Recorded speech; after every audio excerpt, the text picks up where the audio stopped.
तम सर्वभूत हृदयं मुनिमानतोस्मि। ऐसे सुखदेव भगवान का जन्म हुआ और जन्म लेते ही सन्यासी हो गए।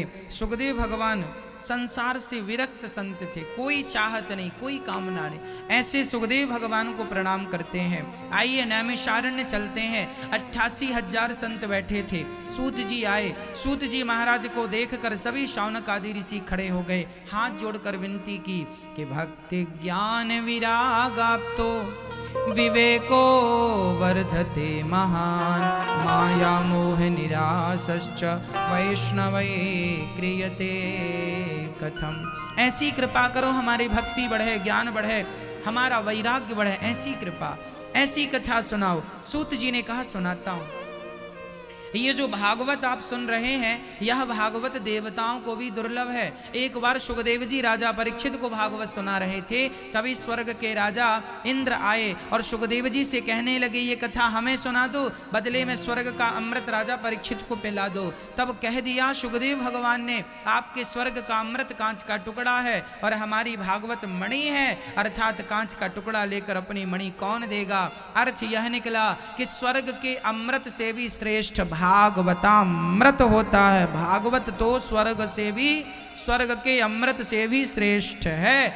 इसकी महिमा बहुत ज्यादा है। इसलिए भागवत राजा परीक्षित ने केवल भागवत सुनी और 7 दिन में भागवत सुन के उनका उद्धार हो गया कि नहीं।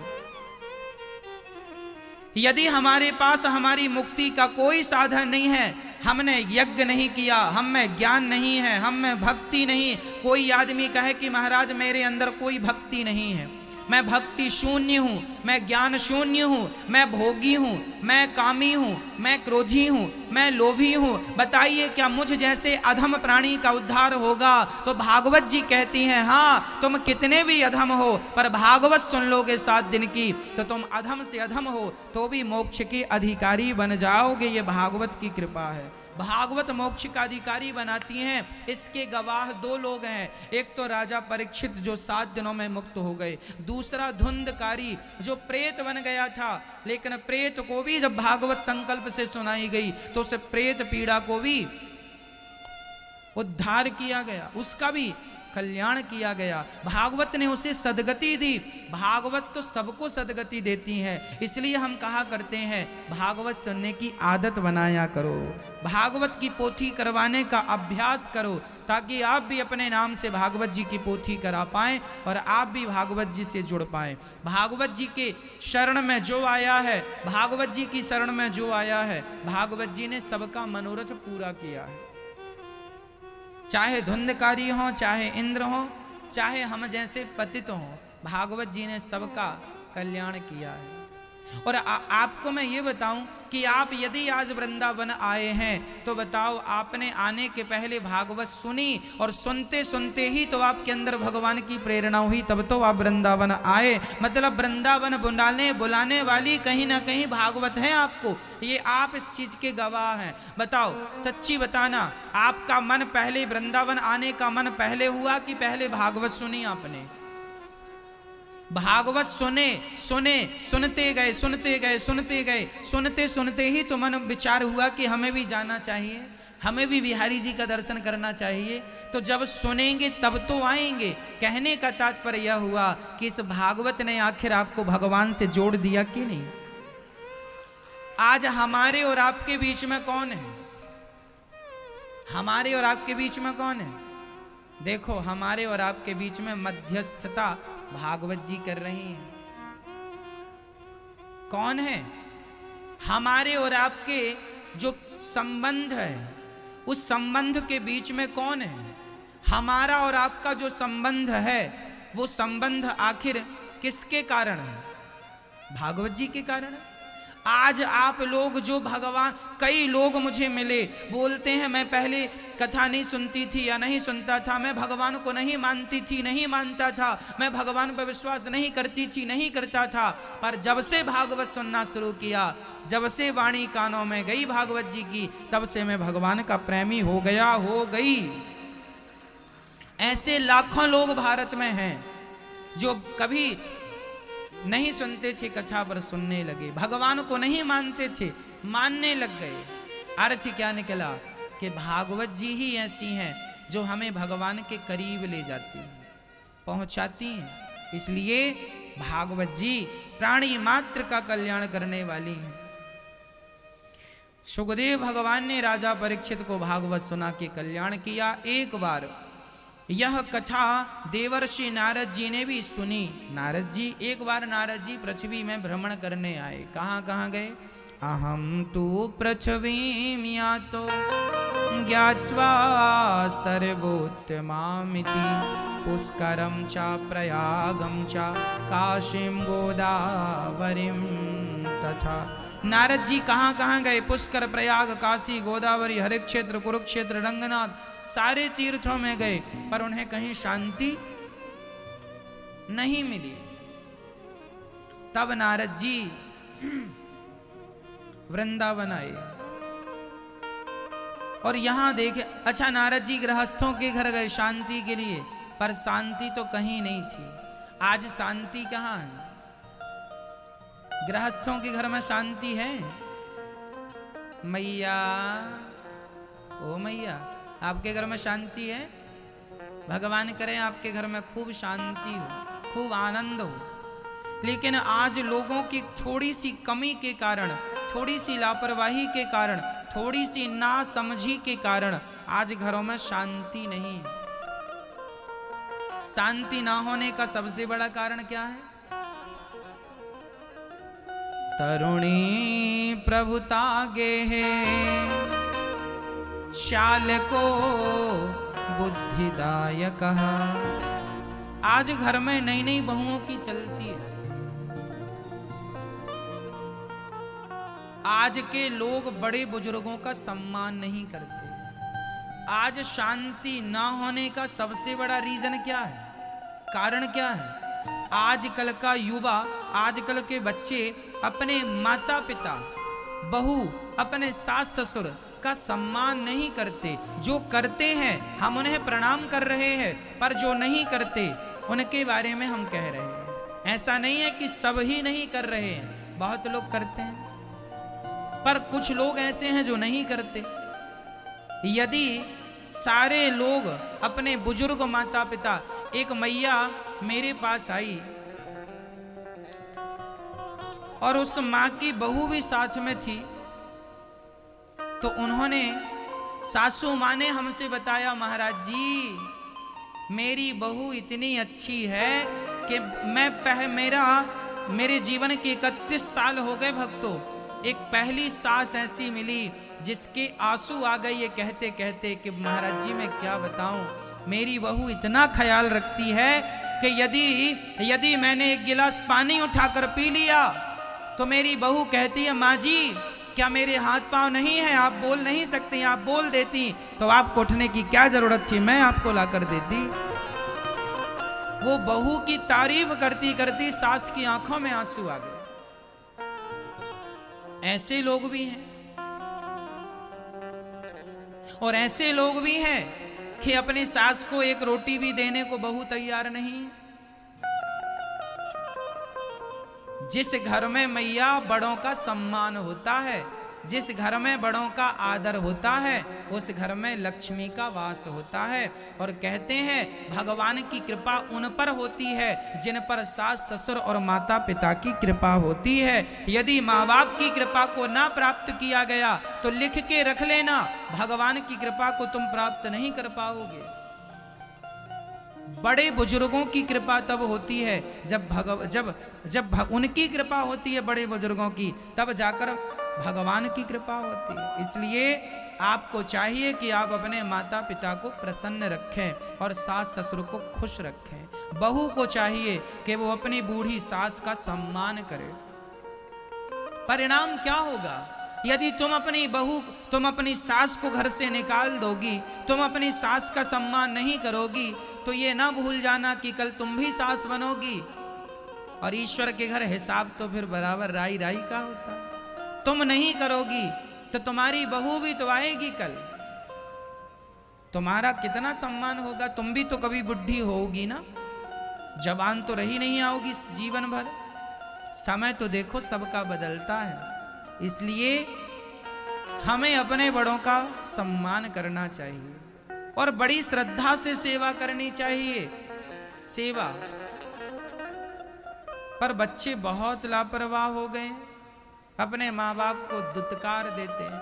हमारे पास गौरी गोपाल वृद्धाश्रम में 200 वृद्ध माएँ हैं। एक माँ आई अभी कल नहीं आज ही सुबह, वो बता रही थी कि बेटा हमारा एक ही बेटा है और उसने बहुत मारा है। उन्होंने अपने हाथ की चोट भी बताई कि देखो यहाँ मारा बेटे ने, और मार के घर से निकाल दिया।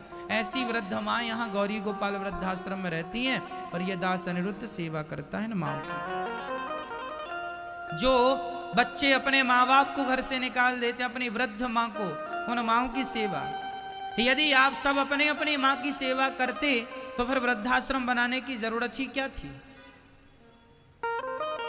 वृद्धाश्रम बनाना कोई अच्छी बात थोड़ी होती है। सब सेवा करें तो कोई जरूरत नहीं है, पर सेवा ना करें, घर से निकालें तो फिर उनके लिए कोई ना कोई स्थान तो चाहिए ही चाहिए, कोई ठिकाना तो चाहिए।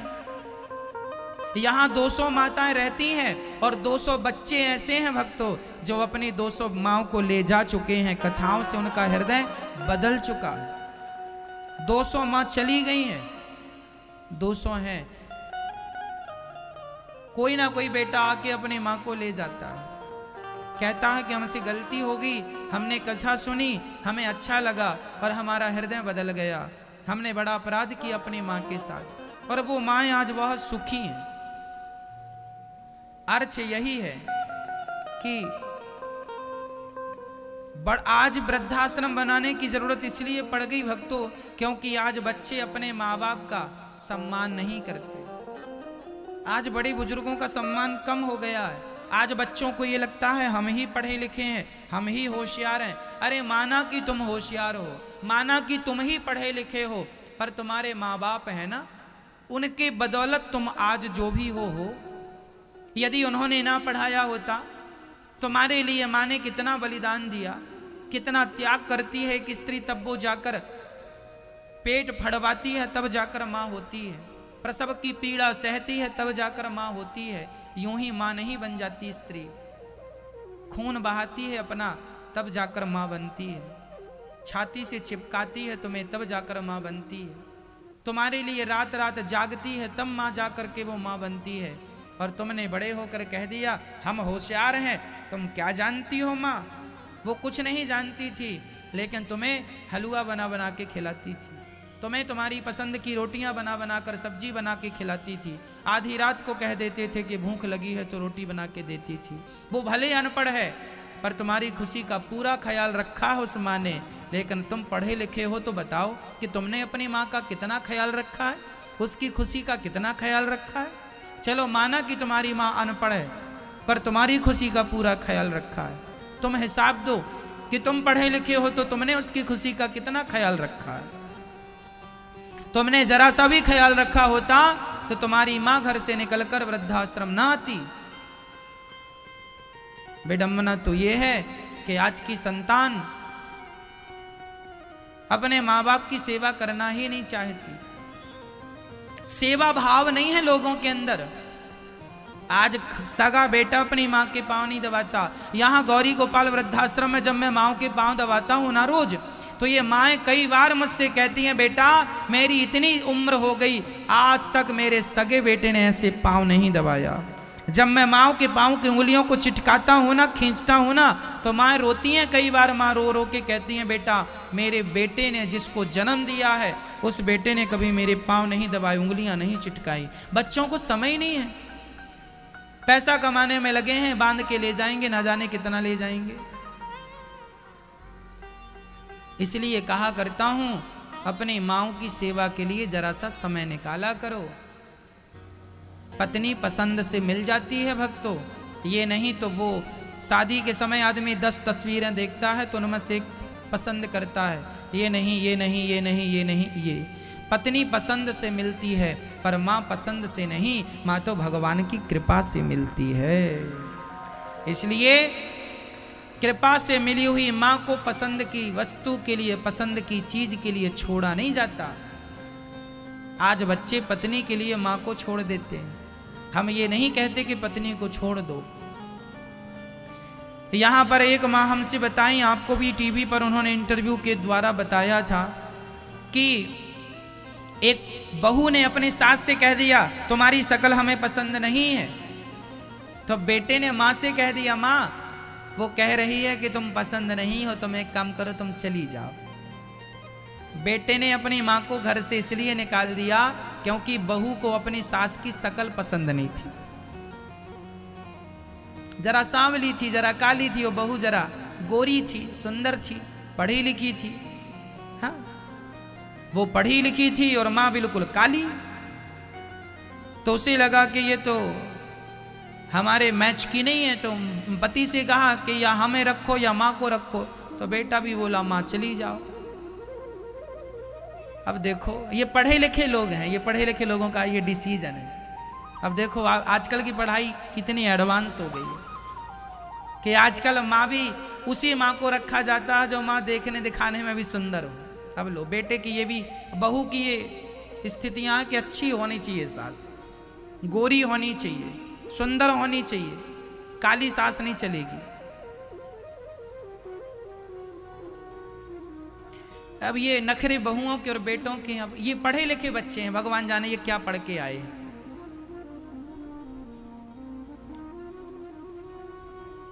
इनसे तो वो गली का कुत्ता अच्छा है जो कम से कम एक रोटी खाता है तो रात भर चौकीदारी करके रोटी का हिसाब चुकाता है। ये तो वो कुत्ते हैं जो दूध भी पी लिए माँ को और माँ से कहते हैं घर से निकल जाओ। ये तो उससे भी गए गुजरे हैं।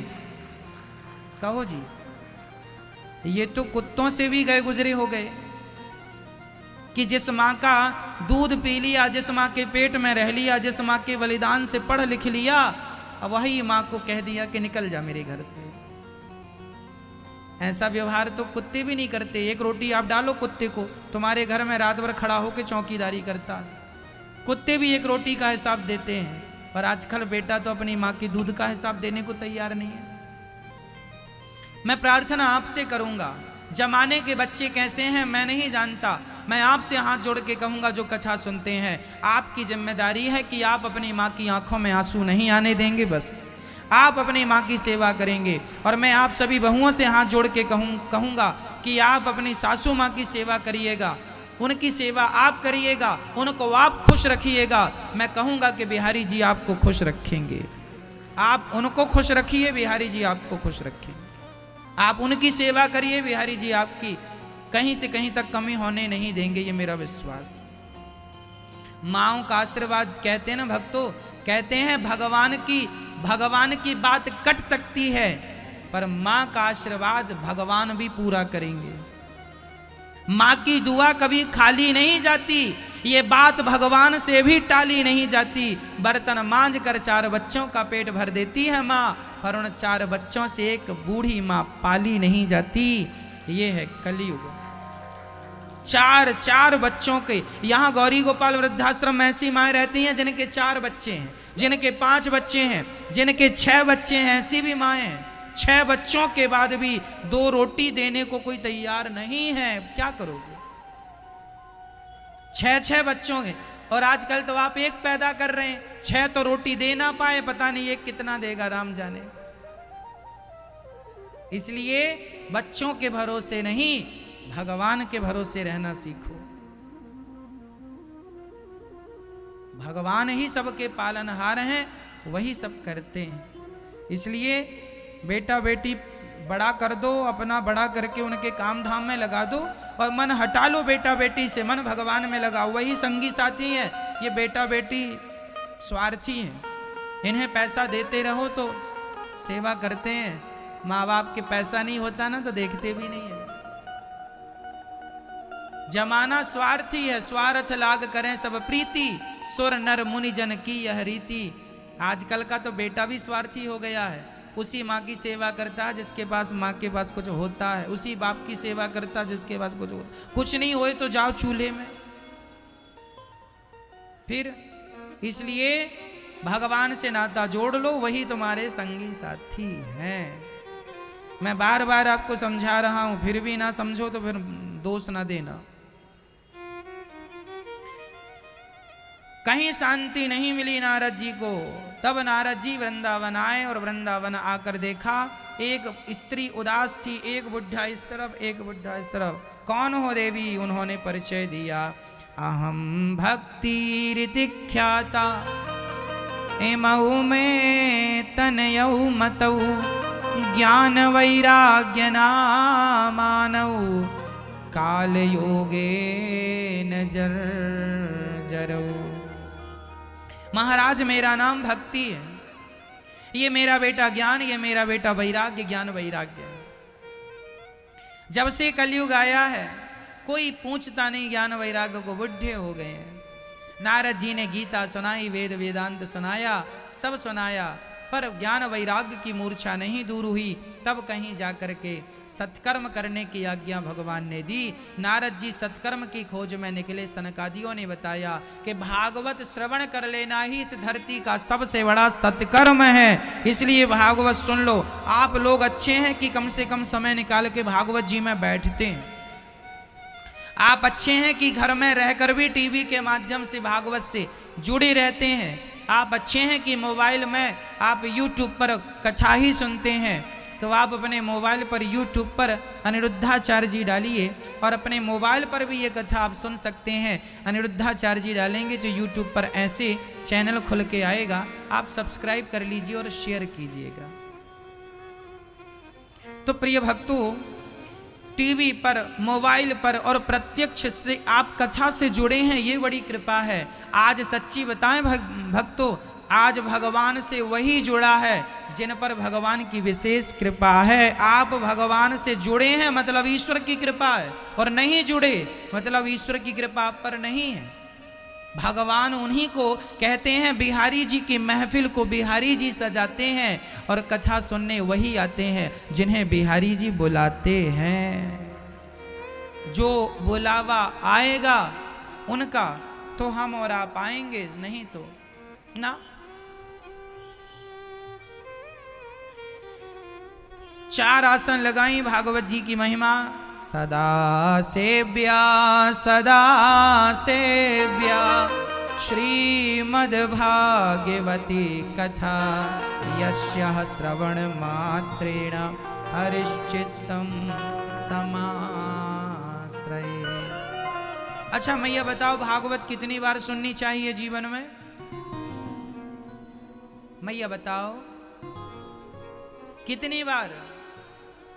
राम राम रटते रहो जब तक घट में प्राण, कभी तो दीन दयाल के भनक पड़ेगी कान। राम राम रटते रहो जब तक घट में प्राण। भगवान का नाम कब तक जपें? जब तक प्राण है, जब तक शरीर में प्राण है तब तक भगवान का नाम जपना चाहिए। प्राण निकलने के बाद फिर जमाना बोलेगा कि राम नाम सत्य है, अभी तुम बोल लो।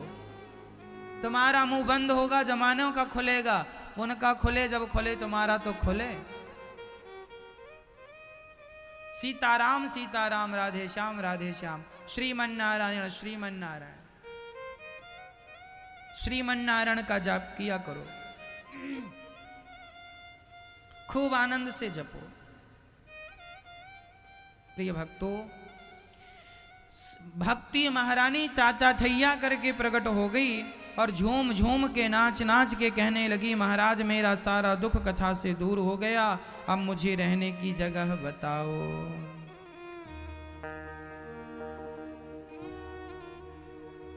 है ना?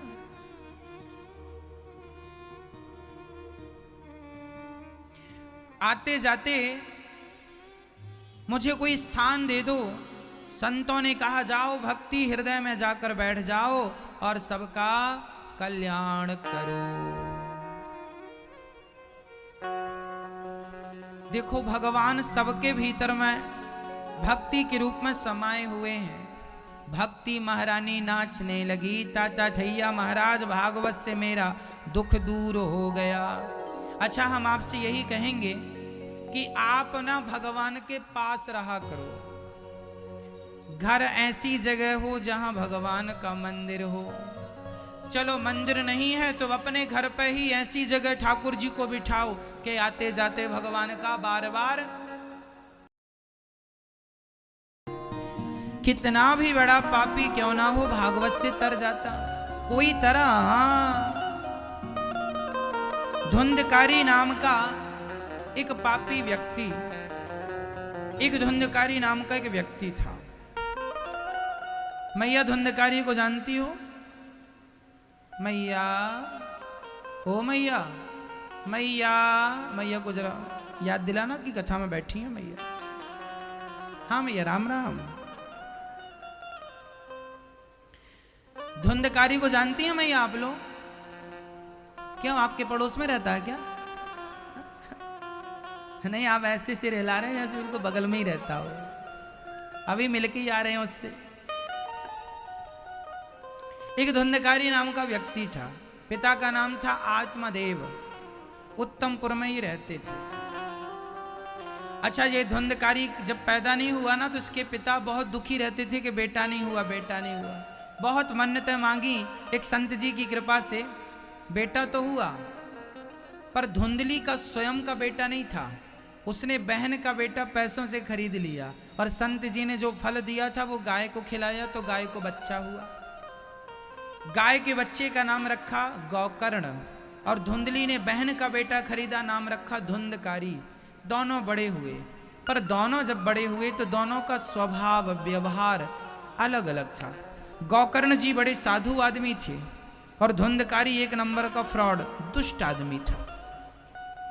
धुंधकारी जुआ खेलता, शराब पीता, सारे गलत काम करता। एक दिन तो अपने पिता के पास लाठी लेके पहुंच गया, चलो पैसे निकाल लो। नहीं दिया पिता ने तो उन्हें तो सब उड़ा दिया। नहीं दिया तो सारे गांव के बीच में इसने अपने पिता को खूब लाठियों से मार लगाई। धुंधकारी ने बहुत मारा, बहुत। देखो जरा, ये कलयुग के बेटे हैं, अपने बाप को मारते हैं, अपनी मां को मारते हैं। जो बेटे अपने माँ बाप पर हाथ उठाते हैं ना, लिख के रख लेना, कई जन्मों तक तुम्हारे हाथ नहीं होंगे। भगवान कहेंगे तुम्हें हाथ दिए थे, किसी की रक्षा के लिए दिए थे, किसी की सेवा के लिए दिए थे, पर इन हाथों को तुमने उन माँ बाप पर उठाया जो माँ बाप तुम्हारे पालनहार हैं। कई जन्मों तक तुम्हें हाथ नसीब नहीं होंगे, किसी ना किसी द्वारा कट जाएंगे, किसी ना किसी द्वारा हाथ चले जाएंगे। मैया जी, ये हाथ जानते हो किस लिए हैं? सेवा के लिए, परोपकार के लिए। ईश्वर ने हाथ दिए हैं, इन हाथों से खूब पैसा कमाओ, मेहनत करो और इन्हीं हाथों से उस पैसे का सदुपयोग करो, दीन दुखियों की सेवा करो। इन हाथों से अपने माँ के पांव दबाओ, इन हाथों से किसी के आंसू पोंछो, इन हाथों से किसी का भला करो, किसी को रोटी खिलाओ, पानी पिलाओ। पर ये हाथ किसी निर्दोष को मारने के लिए उठेंगे? ईश्वर की तरफ से न्याय यही है, हाथ काट लिए जाएंगे। बहुत लोगों के आज हाथ नहीं हैं। सवाल खड़ा हुआ, सबके हाथ हैं, इनके हाथ क्यों नहीं? कारण है, तुमने जरूर किसी जन्म में अपने हाथों का दुरुपयोग किया है, उसका दंड तुम्हें आज भोगना पड़ रहा। किसी को मत सताना मैया, परमात्मा का न्याय अलग है। ईश्वर के घर देर हो सकती है, तुम्हारे इस जन्म का पाप तुम्हें अगले जन्म में भी भोगना पड़ सकता है। इसलिए गलत ना करना किसी के साथ। भगवान ने जो जो दिया है सदुपयोग करना, दुरुपयोग ना हो किसी का। हर अब कोई बात नहीं, आप ये ना सोचें कि अब हम क्या करें, कोई बात नहीं, जो बीत गया बीत गया। अब अच्छे कर्म करने लग जाओ, अपनी वाणी से, अपने शरीर से। अब ना दिल दुखाना, पिछले जन्म का किया तो भोग ही रहे हैं, अब बुरा होगा तो फिर भोगना पड़ेगा। इसलिए इन हाथों का जरा सदुपयोग करना। धुंधकारी ने अपनी मां को, अपने पिता को बहुत मारा, इतना मारा कि आत्मदेव जी की आत्मा रो पड़ी, अर्थात रोम रोम रो पड़ा। हे विधाता, जब बेटा नहीं था तब भी रोना पड़ा, पर आज बेटा मिल गया तो भी रोना पड़ रहा है कि ऐसे बेटे को क्यों दिया विधाता, जिसने देखो ना मुझे मार लगाई।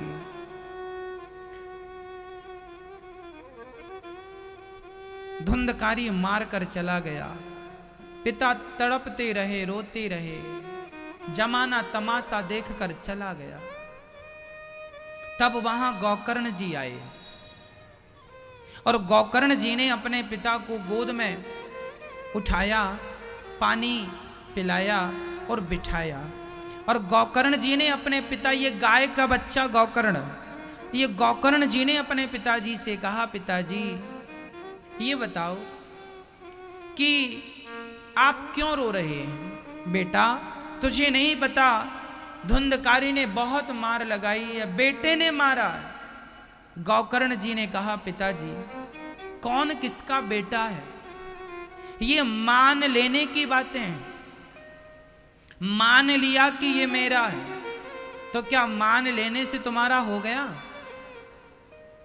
अच्छा ये बताओ, आप जब ट्रेन में यात्रा करते हैं, जिस सीट पर आप बैठते हैं टिकट होती है आपके पास, रिजर्वेशन होता है, कंफर्म सीट है, आप सीट पर बैठे हैं, आप कहते भी हैं सामने वाले से ये सीट मेरी है, पर जरा दिल से बताओ क्या वो सीट आपकी है?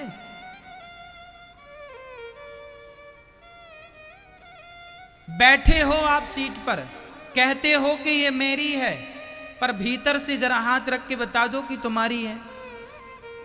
तुम्हारे बाप दादे भी उस सीट पर बैठ चुके हैं और वो भी यही कहते कहते मर गए कि ये सीट मेरी है। सीट जहां की तहां है, वो सीट किसी की नहीं है। ये सब कहने की बातें हैं कि ये तुम्हारा बेटा है मैया, कह रही हो ये मेरा बेटा है, ये भी रिजर्वेशन की सीट जैसा बेटा है, कह जरूर रही हो कि ये बेटा मेरा है, तुम्हारा नहीं। कह जरूर रहे हो कि ये पत्नी मेरी है, पति मेरा है, परिवार मेरा है, जमीन और जायदाद मेरी है। आज जिस खेत को आज अपना कहते हो, आपके पहले आपके पिता कहते थे ये मेरा है, उनके पहले उनके पिता कहते थे ये मेरा है। सब चले गए, खेत जहां की तहां, सब दावा ठोकते चले गए। किसका हुआ वो? किसी का नहीं। सच्चाई तो यह है कि वो जमीन जायदाद किसी की है ही नहीं, तुम जबरदस्ती कह रहे हो मेरा। जबरदस्ती का अधिकार, जमाना इसी को बोलते हैं। इसलिए हम आपसे कहते हैं, तुम्हारा ना बेटा है, ना पत्नी है, ना पति है, ना परिवार है, ये सब यात्रीगण है। कुछ दिनों के लिए तुम्हारे साथ में है, ये सही है कि कुछ दिनों के लिए तुम्हारा परिवार तुम्हारे साथ में है, लेकिन ये याद रखना कि तुम आए भी अकेले थे और इस संसार से जाओगे भी अकेले। ये सब संगी साथी कुछ दिनों के लोग हैं, ये संगी साथी हमारे पास केवल कुछ दिनों के मेहमान हैं।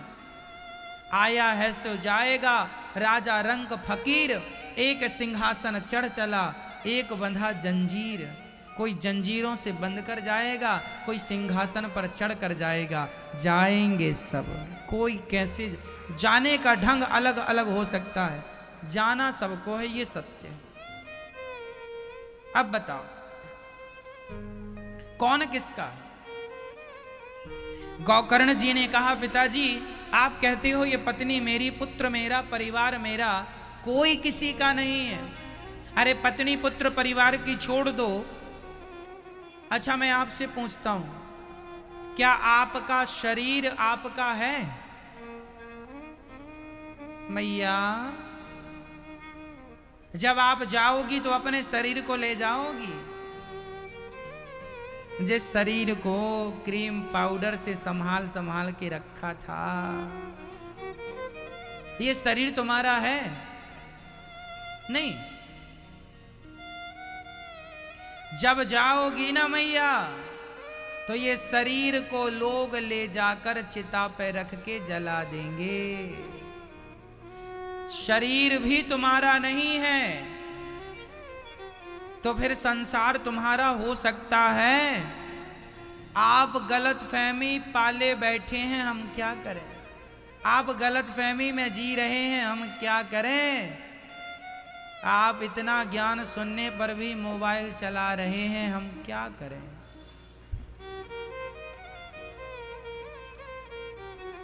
क्या करें?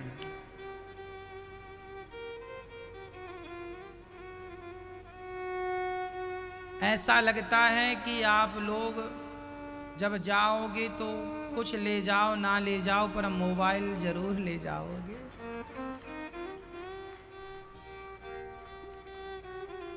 भैया वहां भी व्हाट्सएप चलाना पड़ेगा, फेसबुक देखना पड़ेगा।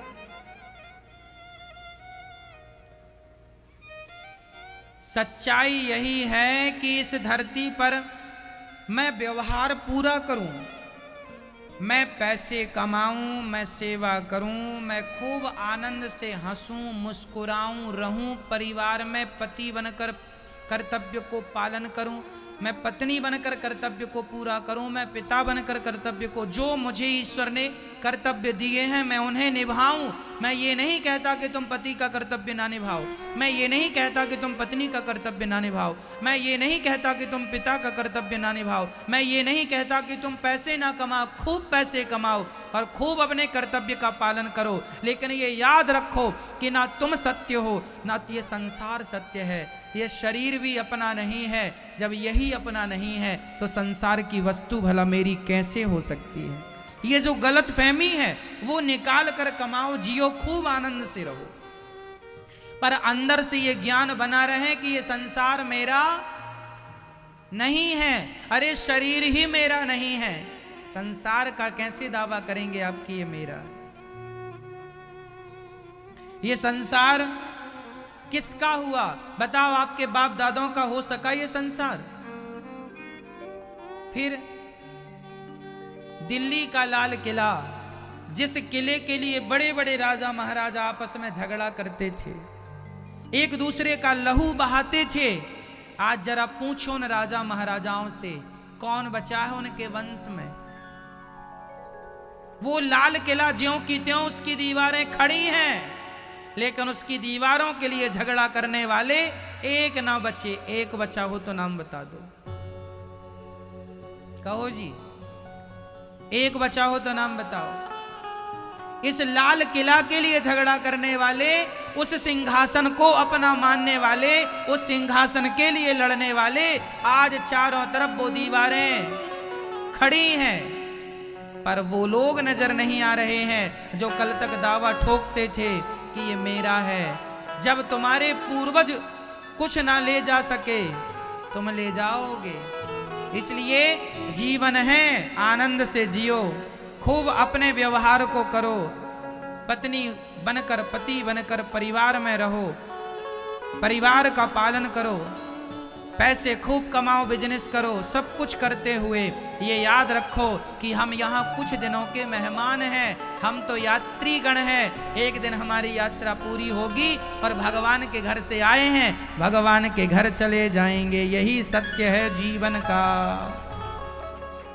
हम यात्रीगण हैं, कृपया यात्रीगण कृपया ध्यान दें। आप और हम कौन हैं? हम कौन है मैया? ऐ मन मुसाफिर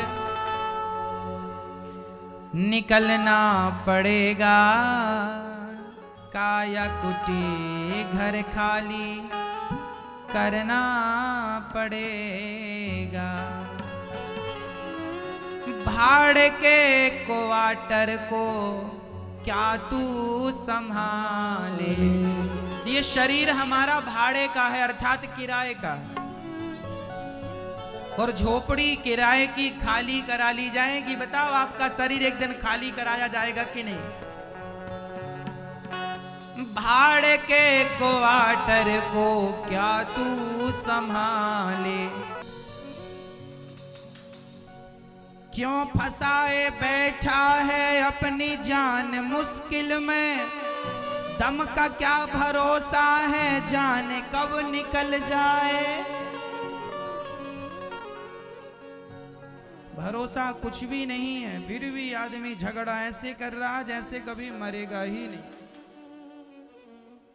किस कदर तू खोया है इस जहां के मेले में, तू प्रभु को भूला है पड़ के इस झमेले में।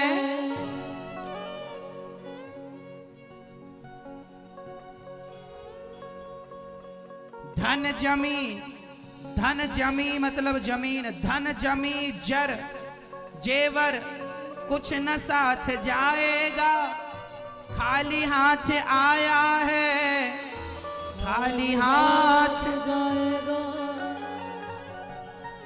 ये जिंदगी किराए की है साहब, शरीर पर भी हमारा जोर नहीं है, तो हम किसको कहें अधिकार से कि ये हमारा है।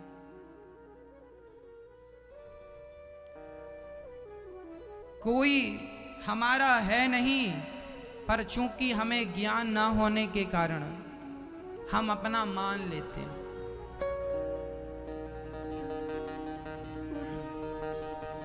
इसलिए आपसे हम कहते हैं अभी भी वक्त है, कुछ बिगड़ा नहीं है।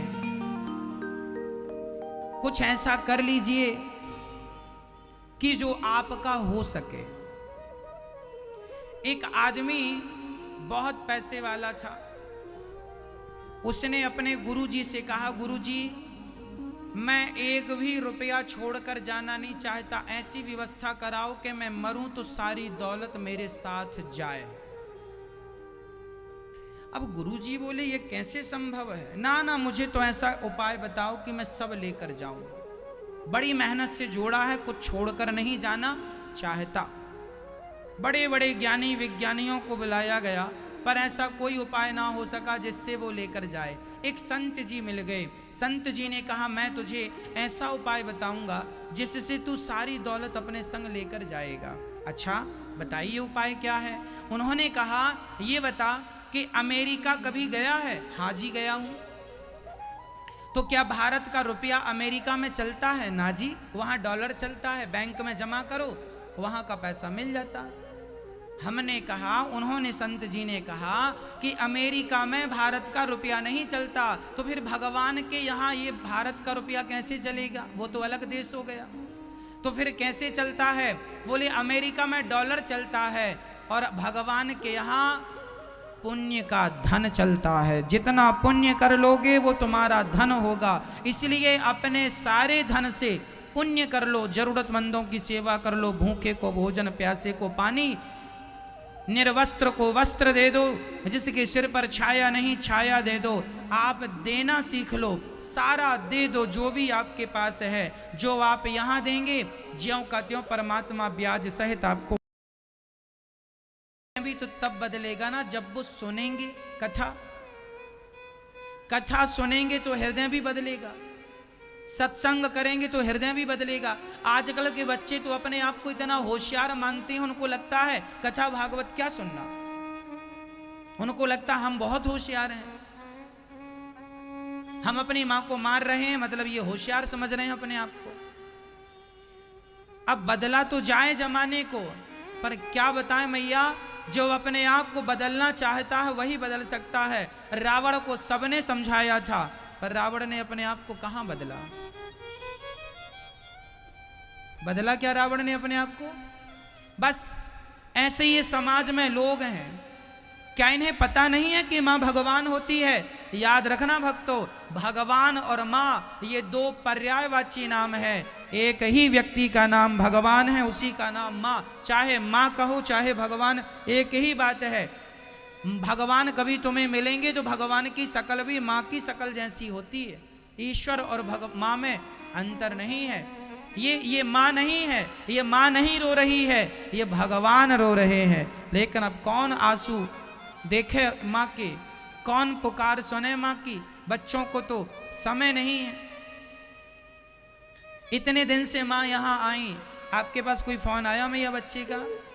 इतने दिन से माँ यहाँ रह रही हैं गौरी गोपाल वृद्धाश्रम में, लेकिन बच्चे ने एक बार फोन लगाकर ये नहीं पूछा कि माँ कहाँ। चलो गलती होगी, चलो हमने अपराध कर दिया, पर गलती होने के बाद दूसरे दिन ये तो होता ना कि माँ कहाँ चली गई। भाई हम कितने भी बड़े आपके दुश्मन हो जाएं, कितना भी कुछ हो जाए, लेकिन फिर भी इंसानियत के नाते तो अपनों का लोग पता लगाते हैं कि कहाँ चले गए।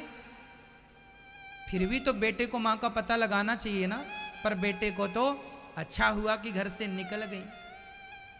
जब ये बच्चे अपनी माँ को दुत्कार के घर से निकालते हैं ना भक्तों, तब ये दास अनिरुद्ध को वृद्धाश्रम बनाने की जरूरत पड़ती है। और ये माँ यहाँ बड़ी खुशी से रहती हैं, मैयाएं यहाँ बहुत प्रसन्नता से रहती हैं। इसलिए हम आपसे हाथ जोड़ के कहते हैं कि ईश्वर ने आपको कुछ दिया है, देने योग्य बनाया है, सामर्थ्यवान बनाया है, तो जरूर आप इन माँओं के आंसुओं का, इन माँओं के हृदय का दर्द जरूर समझिएगा। और आप भी इन माँओं के सहयोग के लिए अपने ये हाथ बढ़ाइएगा। आधा घंटा काम एक्स्ट्रा कीजिएगा, ये सोच करके कि आपकी एक वृद्ध माँ गौरी गोपाल वृद्धाश्रम में रह रही हैं। यहाँ 225 माताएं रहती हैं। कभी भी आकर आप चेक कर लीजिएगा, ये गौरी गोपाल वृद्धाश्रम में कभी भी आप आके अपनी आंखों से देखिए। अच्छा बताइए, आप में से कितने लोगों ने वृद्धाश्रम में जाके वृद्ध माँओं का दर्शन किया है? हाथ उठाइए। आप लोगों ने किया है? जिन्होंने नहीं किया, मेरी विनती है जाकर दर्शन कीजिएगा। और प्रत्येक माँ से आप खुद बात कीजिएगा कि यहाँ कैसी सेवा होती है। हम टीवी पर जो बताते हैं वह बात सत्य है या नहीं, आप खुद इस चीज़ को देखिएगा अपनी आंखों से आकर के। इसलिए कहता हूँ कि आप एक कमरा बनवा के इन वृद्ध माँओं को, ये गौरी गोपाल आश्रम पूरा पैक हो चुका है। एक दूसरा आश्रम हमने किराए से लिया है माँओं के लिए, वो भी पैक हो गया है। एक बड़ा आश्रम बनाने जा रहे हैं जहाँ 1000 माएँ रहेंगी। आप एक कमरा बनवा के वृद्ध माँओं को जरूर दीजिएगा, ताकि आपकी छाँव में ये माएँ अपना बचा हुआ समय व्यतीत करें। यदि ये कमरा नहीं तो एक कमरे की छत आप जरूर डलवाइएगा, ताकि आपकी छाँव में ये वृद्ध माएँ अपना बचा हुआ कार्यकाल व्यतीत करें। यदि छत भी नहीं डलवा सकते तो एक वृद्ध माँ को गोद जरूर लीजिएगा। एक माँ को गोद लेकर जीवन भर वृद्ध माँ को भोजन देने का आप संकल्प करिएगा। और इसके लायक भी नहीं है तो विधाता से प्रार्थना करो कि प्रभु हमें इतना लायक बनाओ कि हम किसी एक माँ का सहारा बन सकें, किसी एक माँ के सिर पे छाया दे सकें। इतना कमाना भक्तों, मैं तो भगवान से प्रार्थना करता हूँ कि आपकी कमाई दुगनी हो जाए, आपकी कमाई चौगुनी हो जाए। और जब आपकी कमाई दुगनी और चौगुनी और 10 गुनी होगी तो मुझे विश्वास है आप किसी माँ का सहारा जरूर बनोगे, सहयोग जरूर करोगे। आर्थिक रूप से सहयोग यदि आप नहीं करोगे तो बताओ, यहाँ सेवाएं जो चल रही हैं, 10,000 लोग रोज भोजन करते हैं, अपनी आंखों से देखिएगा। ये सेवाएं आपके सहयोग से चलती हैं। यहाँ वृद्ध माएँ रहती हैं, इन माँओं की सारी सेवा, सारी खर्चे, आश्रम बनाने का सारा भोजन पानी कपड़े लत्ते, सारी सेवाएं आपके सहयोग से चलती हैं। सच्ची बताऊं, करने कराने वाले बिहारी जी हैं, उन्होंने हमें और आपको निमित्त बना रखा है।